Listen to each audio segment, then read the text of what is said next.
One significant instrument of expansionary fiscal policy is the tax policy.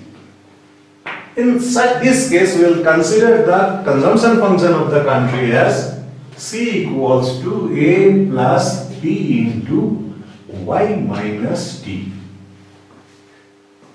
So this T is known as lump sum tax, and Y minus T is nothing but the disposable income.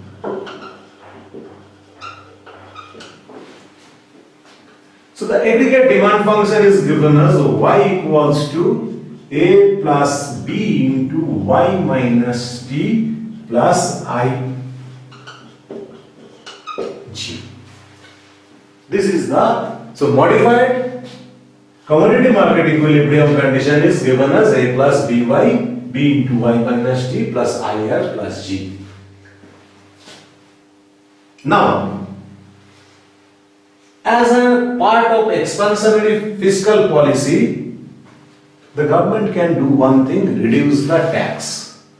So whenever we see that tax is reduced, Y minus T will definitely increase. And if Y minus T is increasing, so consumption will also increase. So whenever consumption is increased, we know that consumption is a part of aggregate demand. That means increase in consumption means injection in aggregate demand. So aggregate demand will rise. And so what will be the total entire procedure? The entire mechanism is, first there will be decrease in tax. Disposable income will rise. So consequently, the consumption will rise. If consumption rises, it will boost up the aggregate demand. And that means increase in aggregate demand or increase in income means what will be the next consequence? Next consequence is that there will be demand for money will also increase. So money market was in equilibrium, suddenly the demand for money increases. So what will happen there? There will be an excess demand situation in the money market. Excess demand situation in money market means excess supply situation in bond market. So what we can see? We can see that what is the mechanism? That that first tax, government reduces the tax. So the disposable income will rise. So rise in disposable income means consumption will increase. So if consumption increase means aggregate demand will increase. So aggregate demand will increase means transaction demand for money will also increase.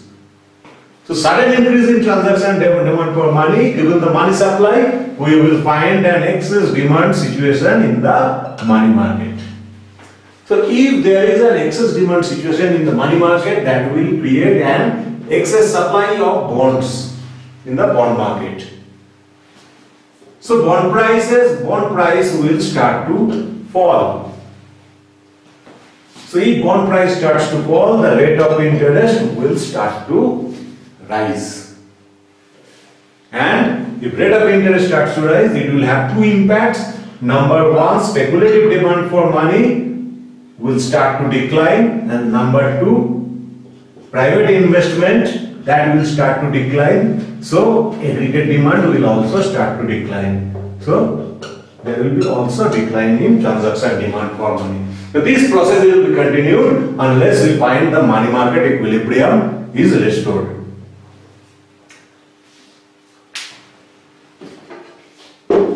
So now first we will show it with the help of a diagram, and then we will find out the value of the multiplier.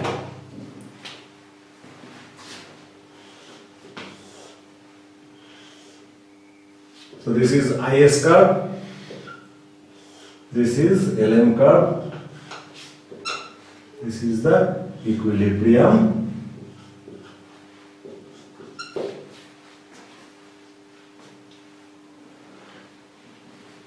So now we consider that there is a decrease in tax. So due to decrease in tax, there will be increase in aggregate demand. So this is I1 S1. So initially the aggregate demand will rise to Y dash. So still again, if we consider this point F, the commodity market equilibrium, commodity market is under equilibrium, but the money market is not. So excess demand for money, rate of interest will start to rise. So the equilibrium, there will be again decline in private investment and consequent decline in aggregate demand. So equilibrium will restore at R1, Y1. So this Y dash to Y1 indicates the crowding out effect here also.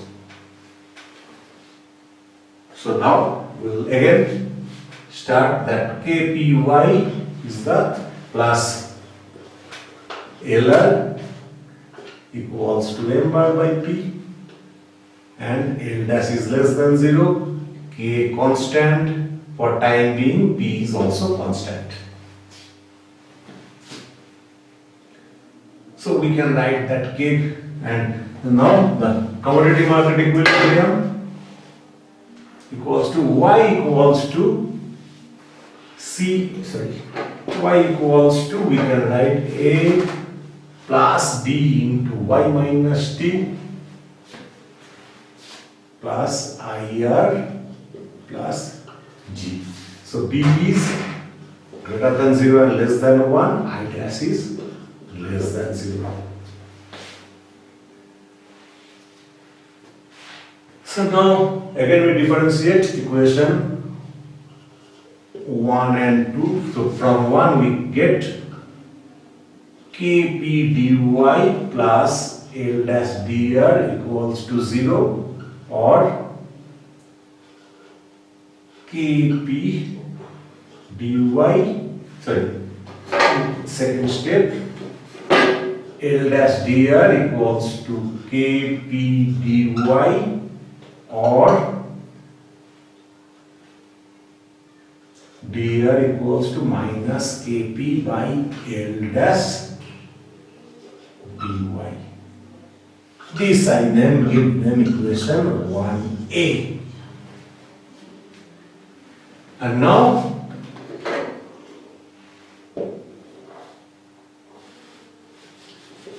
if we differentiate equation number 2, we will get dy equals to b dy minus b into dt. If we plus I dash dr, here is no change in g, so it will be 0. Now what I will do? I will just take the value of b1a, value of dr from 1a, and replace the value of dr by this equation. So we get dy equals to b into dy minus b into dt